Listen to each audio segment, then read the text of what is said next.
the first to know Nsem-Pii TV. Last week, Anna Yamami Chief Justice Torkonoo press conference. Na press conference in the yenim and Nsem-Pii for Nsem-Pii ahwefo ete emunsema ebeto abonten na mami ede kasa ye pa ejina Nsem-Pii so di nsemibre na eto udwa nyoma bia NDC amanyokun led by His Excellency John Dramani Mahama ede na FM na enyenim se ne suspension no NDC amanyokun no His Excellency John Dramani Mahama nyoma bia one ne NDC amanyokun no eye ai nam so no ma suspending no na even kra ebetimi I cause ana aye for the possible removal of or no Chief Justice Torkonoo from a office. Na a press conference mami edibetu dwade ensem de oburo bisu ye pa expose NDC amanyokun titru His Excellency John Dramani Mahama ankasa nimu nene Ghana Bar Association enso ababonten edin simebre na aba betu dwana ye mame efua gate ne ye president for Ghana Bar Association ana ejina omo anim so be gina Nsem-Pii so edi nsemebre na eba betu dwa na all kache His Excellency John Dramani Mahama se ehu behia se enmanum ya obevoki ana withdraw ana cancel the suspension of Chief Justice Torkonoo na mami ejina nsemebre na so ana ode ensemwe ababetu dwa se his Ghana Bar Association kache His Excellency John Dramani Mahama se enmanum ya onvoki the suspension of Chief Justice Torkonoo na mi sebepi company for se ka kumuhoi yagini kwakwonum Nyankotie Miss Efua Gate President of the Ghana Bar Association ene ensema odibetu udwa anane ensema kwama His Excellency John Dramani Mahama ne NDC amanyokun na ne nyina efa the suspension of Chief Justice Torkonoo yanjibre yenti mami ensema ene oditu udwa. Challenging times. You died in the line of duty. You performed your duty as judges without fear or favor.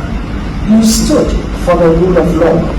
Your assassins hated what you stood for and murdered you, but they could not eliminate what you stood for. Your monument stands in the forecourt of the Supreme Court building as a constant reminder of the good qualities required of a judge. Permit me at this juncture to highlight a matter mentioned in the decision of Her Ladyship Justice Quantin Ado in the case of the Republic versus Director of Prisons and another ex parte Shackleford 1981 GLR page 554. In her judgment, she observed at page 576 that people had used the AFRC era to settle old scores. This was the underlying reason for the British murders, which unfortunately have become a dark part of our national history. Bitterness, which gave rise to a vendetta, the consequences of which went very wrong. We should be careful as a nation not to go down the slippery slope of endless revenge by justifying various acts with the refrain but others did that too. We then rose as a nation from the ashes like the phoenix and decided to conscientiously do better by making Ghana's democracy and penchant for the rule of law admirable and attractive to many worldwide. An independent judiciary, in its true sense, is a bulwark for all who seek justice and should be jealously protected. The judiciary's foremost attraction should be its glaring independent nature, credibility, and transparency, hence the provisions in our 1992 Constitution seeking to guarantee same. The Ghana Bar Association, as well as other legal associations, both local and international, such as the Common Lawyers Association, Commonwealth Magistrates and Judges Association, and Commonwealth Legal Education Association, as a matter of principle, have made their voices heard on the ongoing process for the removal of the Chief Justice of Ghana, Her Ladyship Justice Gertrude A.S. Torkonoo. It is hoped that any Superior Court judge will be well apprised of the entire process before ever being subjected to sin in the spirit of fairness. Rising to the defense of the judiciary's independence is the mandate of the Ghana Bar Association, and this is not personality driven. On this day that we meet to honor the memory of the martyrs of the is that national security led by the regional security coordinator at the office of the regional security coordinator. Is that yes, sir? As a load station, the busiest Azul load station in the country. And that is the reports coming.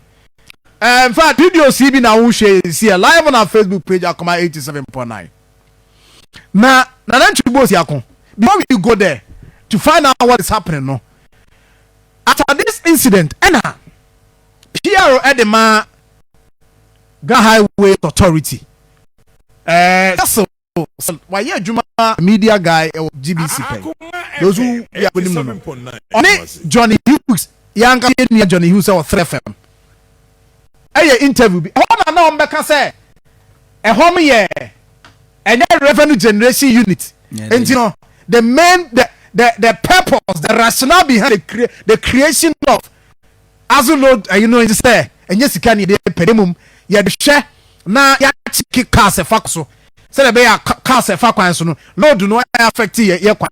Any a monamono, woman family hater, your dear momo. But the question here is that your team memory. You who say Saudi and us some crowdfunding da. But I say and your revenue generation unit.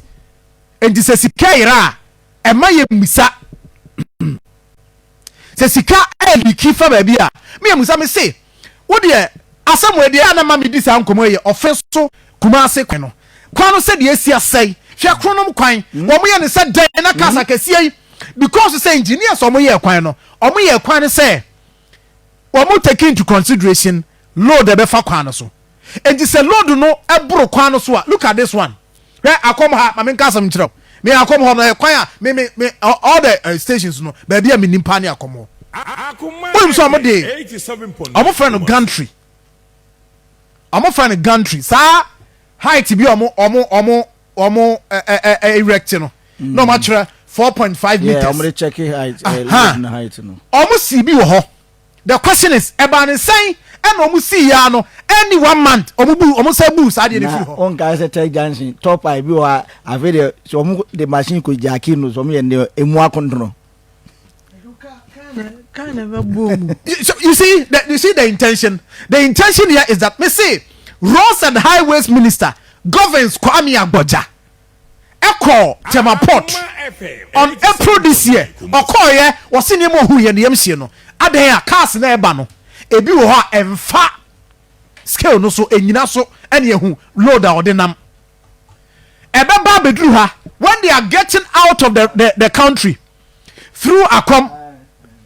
Into one say bedru ho no Ibrahim no ma pack cars no gukwan no cars na load no do ebroso no ma pack hwe de look at this one where baby akwa kodru ti car we enya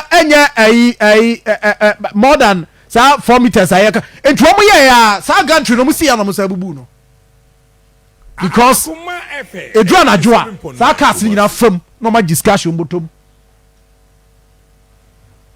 This is Ghana.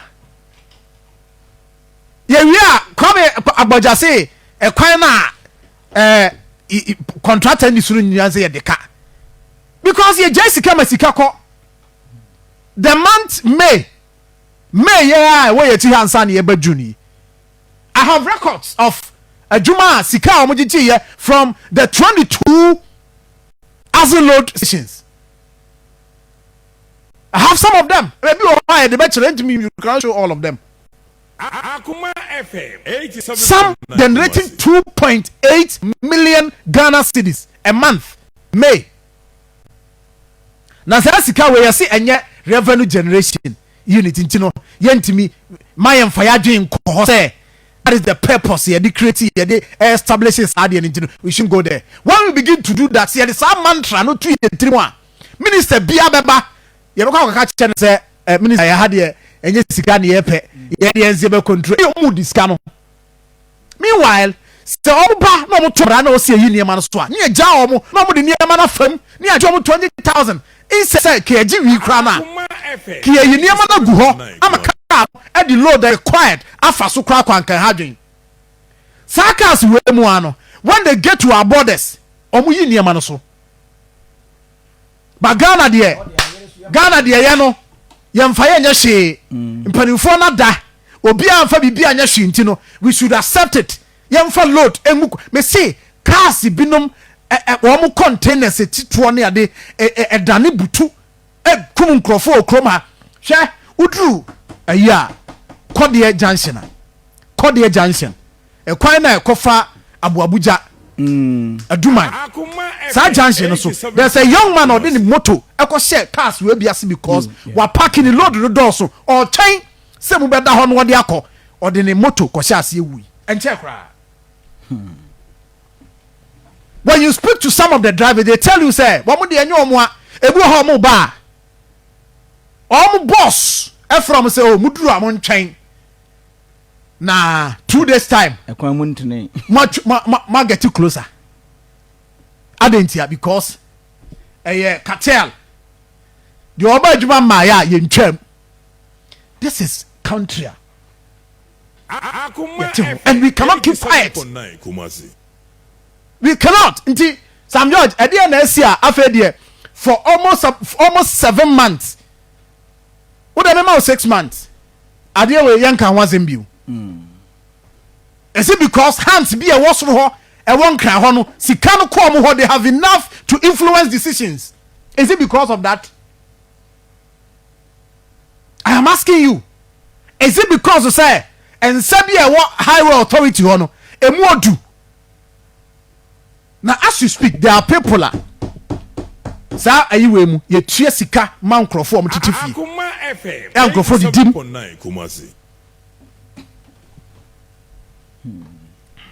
na nti bo sia men chance ye kura Sir John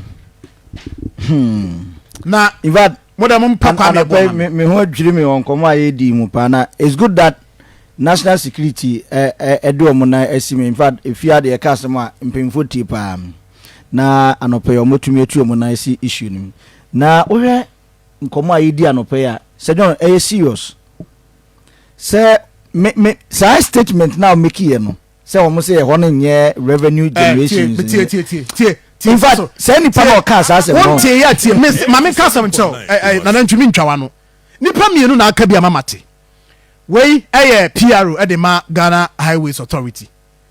Number 2 former roads and highways minister asenso bo achi kan bi parliament appointment committee tika ni bedu na se hwe na se udi mu a ne ama akwan na akọ okay bi nkomi nya se sika ne je tie we are yes, it makes very damning comments. That's why the quantum of money. First of all, look at it. And what are your figures? We have 22 axle load stations across the country. Right. So he was even mentioning 10. But that's not the kind of figures that come from all the 22 axle load stations. And let me make this point very clear that our axle load stations are not revenue generating units of the Ghana Highway Authority. Okay. What are they? It's a control program. Okay. It follows compliance.